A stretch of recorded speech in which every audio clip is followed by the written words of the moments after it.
మొత్తం వర్క్ అంతా కంప్లీట్ అయిపోయిన తర్వాత బండి స్టార్ట్ చేద్దాము. ఇక అయిపోయింది, కనెక్షన్లు అన్నీ ఇచ్చేసినాను.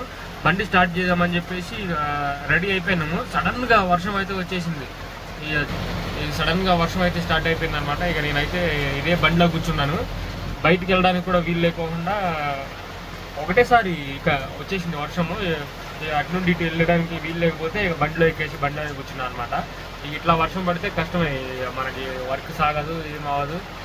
అది కాక ఈ వర్షాలు ఇప్పుడు ఉండొద్దు అసలుకి, కానీ ఎందుకనో తెలియదు ఇయర్ బాగా ఎర్లీగా వచ్చేసినాయి. ఈ టైంలో మేము అసలు సైట్లో ఉండి వర్క్ చేస్తూ ఉండాలి, కానీ వర్షాలు వచ్చేసినాయి. ఇక అన్ని బళ్ళన్నీ ఆఫీస్కి వచ్చేసి ఇక ఆఫీస్లోనే ఉంటున్నాము ఒక 1 వీక్ వెళ్ళి. మామూలుగా అయితే మేము ఈ టైంకి ఎప్పుడు రావాలంటే మా బళ్ళన్నీ డిసెంబర్ ఎండింగ్లో రావాలి, కానీ ఇప్పుడు నవంబర్ ఎండింగ్ ముందే వచ్చేసినాం అనమాట. వర్షాలు అంత ఎర్లీగా స్టార్ట్ అయిపోయినాయి. సరే, వర్షాలు స్టార్ట్ అయినాయి, దానికి మనం ఏం చేస్తాం, మనం ఏం చేయలేము.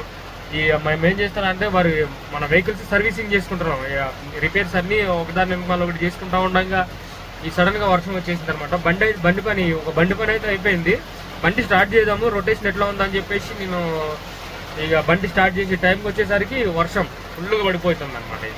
ఇక తగ్గిన తర్వాత మరి ఇది ఎప్పుడు తగ్గుతుందో తెలియదు. తగ్గిన తర్వాత మళ్ళీ ఒకసారి రీచెకింగ్ చేసుకొని బండి స్టార్ట్ చేసి రొటేషన్ అయితే నేను చూస్తాను ఎట్లా ఉన్నదన్నది. దాన్ని బట్టి రొటేషన్ పంపు కూడా చేంజ్ చేయాలా లేదన్నది ఇక డిసైడ్ చేస్తాను అనమాట.